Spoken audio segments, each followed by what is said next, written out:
It's time to talk about a $600 million heist in gaming. It's actually happened.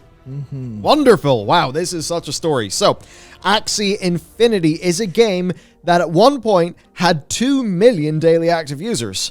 I mean, could you imagine Blizzard just coming out and saying, hey, World of Warcraft has 2 million DAUs. It's all going well, boys. Yeah, that is an obscene amount of users. Obscene. And it turns out in Axie Infinity, it was kind of because that was a lot of people in countries where the currency and the cost of living is at such a state that they can basically do virtual work for, I guess, a bunch of decently well-off crypto people to grind some currency. Yeah, as we'll get into specifically. Axie Infinity was a way for a lot of people who were out of work during the pandemic in the Philippines to actually put bread on the table. Yeah, that's interesting. Yeah, and humongous heist has happened. So let's get into it, right? Axie Infinity basically is a Pokemon-like NFT game. It is about racing and breeding little axolotl creatures, and it has a PvP turn-based deck-building battle system that you basically play in order to earn. Now, it had those 2 million daily active users. It had daily sales of $33 million. It's a lot of money been shifted around. The total sales volume was around then 2.3 million in August of last year. Billion. Sorry, billion, yes. In August of last year.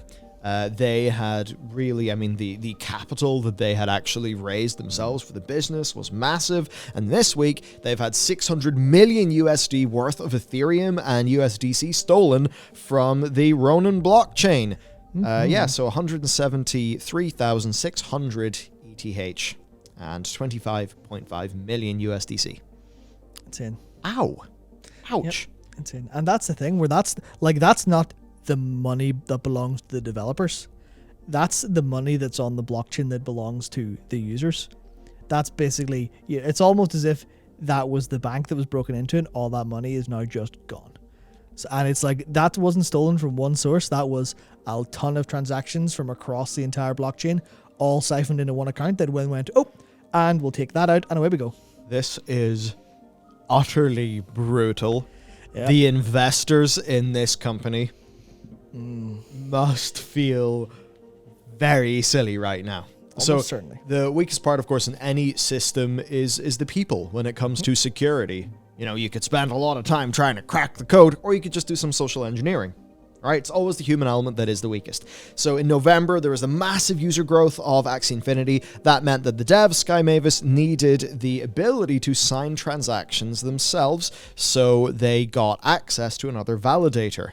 That access was never revoked, and that meant that Sky Mavis were a single point of failure for the chain, allowing then for social engineering to target this weak spot. And here, the details are quite light, but basically somebody made a mistake. And that let the attacker get their credentials, which let them into Sky Mavis's network. Once there, they then nabbed the private keys for Sky Mavis's 4 validator nodes. Then they found a backdoor to the 5th. They were then able to sign off on sending everything to their own wallet. So it's less of a, breaking into the bank and stealing things from the vault, and it's more of a cracking all the bank systems and just sending everyone's money to you. Yeah, it is a little bit like getting the bank manager's password at home for your computer. Going, I'll just send all the money to myself. Easy. Yep. And of course, because wallets are fully publicly traced, we can just see that the hacker still has all the Ethereum. That's what I thought was really interesting. There it is. There's their balance. Yeah, I thought that's great because it's like, okay, well, here's where all the money is, but it's digital, so we can't go and get it back because this wasn't, I'm not sure about the super legalities, but generally speaking, it's like, we can't just get that money back because otherwise this is all made up. The cryptographic part of this is completely sound. So how do we get this money back? Shit, we know where it is. We don't know who owns it. We have to find that out. We just know that's all the money sitting in the pile, but we can't do anything with it. Yeah, and if you could just seize those funds, that would break the whole point. Yeah, then decentralized finance is now centralized and the entire point's broken. Yeah. It's so funny. So the devs and the blockchain owners responded very swiftly to this humongous, calamitous problem. They have upped the amount of validators needed, they have frozen all transactions on the chain, and they're promising that they will restore or reimburse anything lost. Seems like a tall order. They're working with law enforcement to also track down the culprit and investigate. Yeah, I mean, that's the thing. For the reimbursement, it is just the case of if they can't, do anything to get this money back from that wallet, in order to make sure the whole ecosystem to stay alive would need 600 million pumped in elsewhere. They would need to go, oh, okay, we'll buy 600 million of Ethereum with our own developer money and pump that into the chain and lose it, which is a massive, massive ask. Like 600 million, that's, I mean, how much did Blizzard pay for the 18 million for that lawsuit? But we're talking months of revenue for someone like Activision Blizzard for them to restore the faith in this ecosystem. Yeah. Because that's the important part, is like people have lost 600 million and now someone is going to have to pay for that, or their faith in the entire thing will be shattered and then no one will invest. And I think what's going to be rough is that they actually had a currency collapse happen in this game anyway. That was to do with the currency that, because there's, I think you're buying the NFT axolotl things, Axies, yes. but then when you're actually doing stuff with them, you're grinding currency. Yeah, there's two currencies. Yeah, that currency was like also a tradable, sort of on the chain currency or whatever, and I think that basically had like a really big price collapse, which is something that corresponded to them losing users because you're in the Philippines, you're doing this so that you can make some money to keep yourself afloat. Because what would happen is basically well, we'll get into it, but for them, it would no longer be worth it because the currency had fallen in its value. So they even had a user problem there. And I think if you're going to some, to some group to try to get this 600 million, and you've had a few economic issues in the whole big economy that they're basically coming in to bail out and save, that's going to be a tall order. So to actually go into what play to earn means for this game, you need 3 Axies to actually play. But for a while, that basically meant that it was $1,000 buy-in for those Axies. Now, though, they are down to around $60. The cheapest ones right now are $17, $18, and $19. So it is a lot more accessible now. That is still like, here's this like kind of free-to-play-ish mobile game in a way.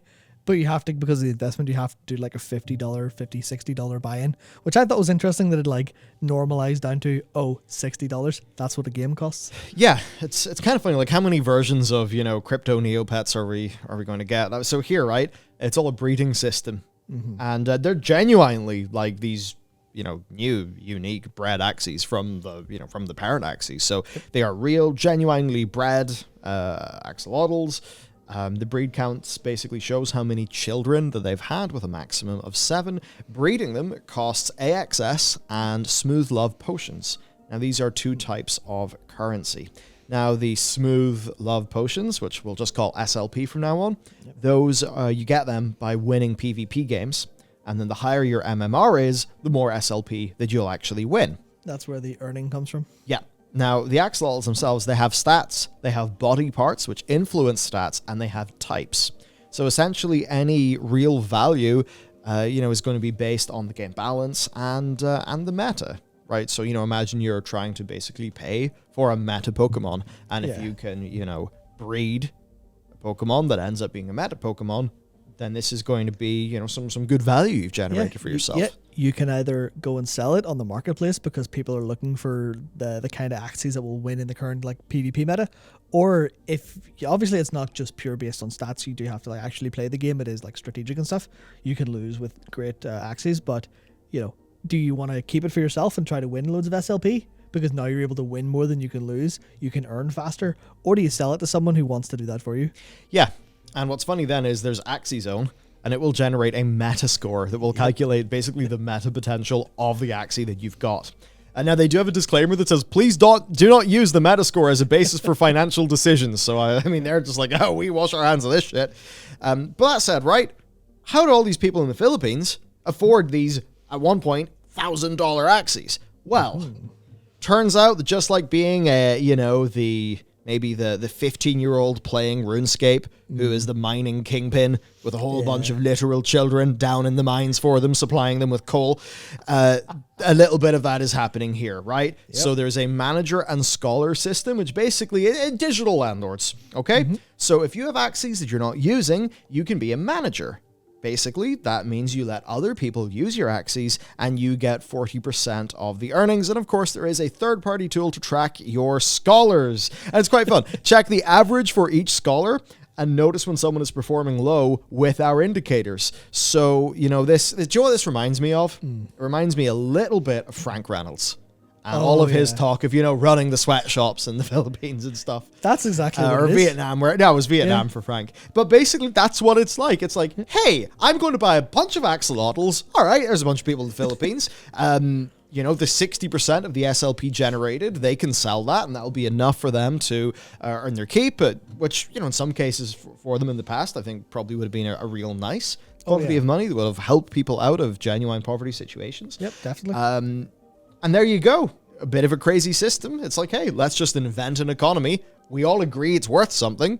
Yeah, let's go. Yeah, let's invent this completely fake thing that's about winning in video games. And if you win in the video game, you get the currency, and then you give some of that currency to the person who like loaned you the game playing ability. And you've got this just an insanely like ecosystem that you look at it, you go, that's really interesting, that's really cool, or oh shit, that's rife for exploitation, whichever way you look at it.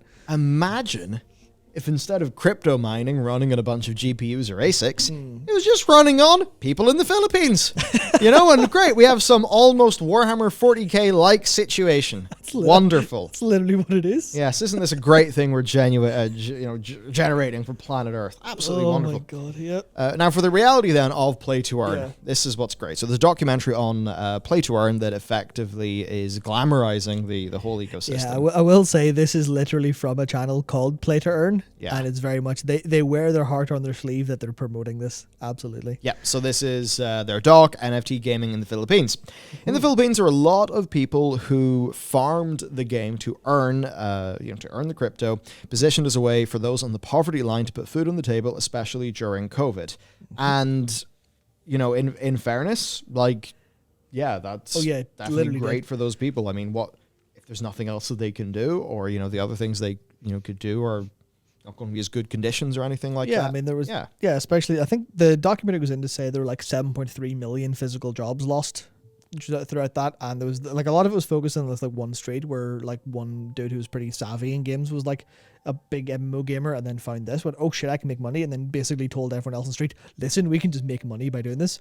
And there was one example of like this old dude who like was really old but was really like had a bunch of like immunocompromisation, like sicknesses and stuff. Yeah. So he generally was like, well, he can't go and do much else. All he could do was work in the store, because if he went outside, he'd likely catch COVID and likely die.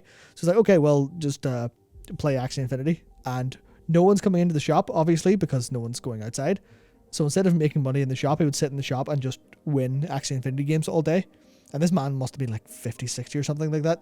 I was just like, yeah, this literally was enough money to keep us alive despite the fact everything was falling apart, you know, in terms of physically.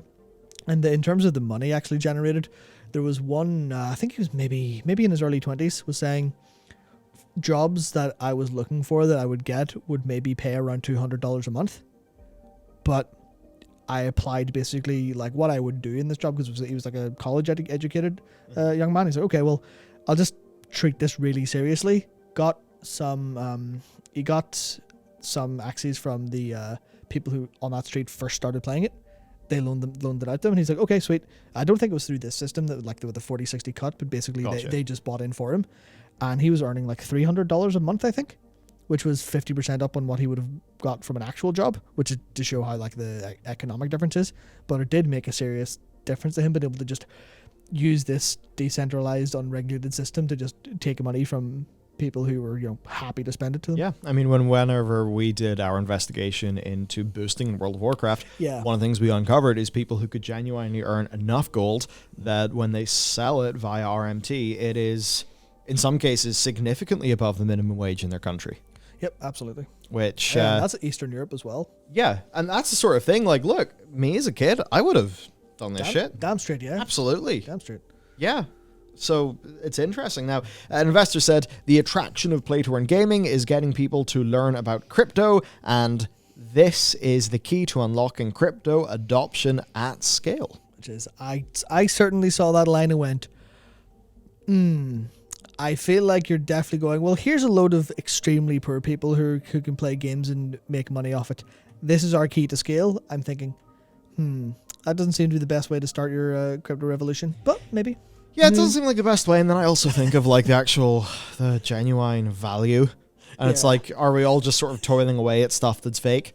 Well, in this case, In a almost way, literally. yeah. So all those physical jobs are lost, which means people are out doing, at least stuff, and now they're playing a game instead. You're thinking, well, wouldn't, assuming a lot of those jobs are like construction or based on fishing or something like that, then where does the actual work happen? If this is better than work, then why work? So then where's all the food going to come from in the building? I guess then the thought is that increases the value of doing that other work over time. Yeah. So there's some of that, but yeah, it's weird. Honestly, it just feels to me super dystopian. That's basically it. So yeah, basically, there's the people who were able to get in early and start profiting off this. Then it evolves into the manager, the manager and worker. Yeah, the manager thing. ecosystem. Yeah. Which starts to just feel altogether a bit more ghastly. I mean, it does kind of remind somebody of, that guy in RuneScape who just had an entire economic empire, and maybe even did engage in some RMT because of it. Who the hell knows? But overall, it's a bit of an uncomfortable situation, and certainly, well, it's just shocking that this happened. You would imagine if you're doing something like Axie Infinity, that like there's security. Yeah, would have been the utmost priority. So, and it was everything was perfect except for the one little exception. But the one little exception is what got them. You need to design your processes so that no single person can destroy the whole thing. And the only reason it was like that in the first place was a very tiny exception for a very short period of time. But then, because the whole point was they whitelisted whitelisted Sky Mavis for that fifth validator, and literally just forgot. It was only there for a month. They were supposed to remove it in December 2021, and they just didn't clear the IP off the whitelist, and that was it. That is so brutal. So I suppose we might get some updates in this story when we know more. But basically, now you understand what some of this crypto play to earn is. Now you maybe understand that in many cases it's not going to be. Maybe because I'm assuming 43% of you are in the United States. It's probably not going to be a massive amount of you guys doing the playing to earn in the way that this seems to actually be shaking out in real life. Unless Square Enix have their say, but well, yeah. Unless Matsuda ends up being correct. Yep. I mean, there were some people who in Diablo 3, there was a genuine play to earn going on. Oh, yeah. Some people who are really good at that. And when I was a kid, I was almost excited about that because I thought, oh, cool, I can earn some money to buy some video games. Not that I ever did that. Yeah. So it is a strange thing. There's lots of other, even outside of crypto attempts. I remember at one point, I don't know if it's still going, but there was an arena shooter, seemed to be a bit like Quake. Oh, yeah. That was, you paid for ammo and stuff like that. Yeah. There's so many games like this. We haven't really seen them massively take off, and I think Axie Infinity was just that inflection point of there being a genuine need in a country like the Philippines, perhaps like Venezuela as well. I heard of Venezuelans playing this game. That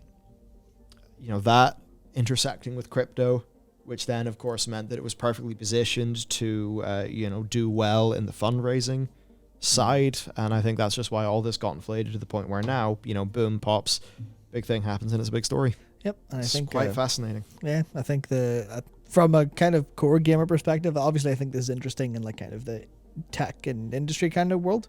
But the thing with this from like a core gamer perspective, I'm just like, please keep this at arm's length. Keep this so far away from anything. I think that's why people were so like worried, because even if people don't know specifically how this unfolded, you can kind of imagine it just feels wrong to start to infect games with like, play to earn. Well, we know that's going to be, you're not playing for fun anymore. You're playing for earning. You're playing to make money. That's not going to be fun. Oh shit. Are we just on the collision course for games to be ruined? Hopefully they'll be kept at arm's length, and we'll continue to take whatever CEOs talking about play to earn and just tell them to shut the fuck up on Twitter. Exactly. That's what we have to do. Yeah. Because like even fucking Matsuda was trying to do it. Yep. Eves, he wants to do it. At least the likes of, say, Wilson have toned down. Yeah, they're talking about this, but absolutely, it is on us to say to the industry, "Fuck off! We don't want this. Don't pollute our games, you fucking money-seeking rats." Yeah. That's what we have to do. Because you even have a situation where Yoshi P is having to speak around the CEO's words on play to earn and all of that. So it's pretty clear the developers don't want this, the gamers don't want this, the money people do. And, as always, we've got to keep the money people from fucking infecting and destroying everything they goddamn touch. So that's it for today's episode. Yep. I think a pretty fascinating one, to be honest. So I hope you found that interesting. And of course, me and Matt will see you back here tomorrow. Goodbye.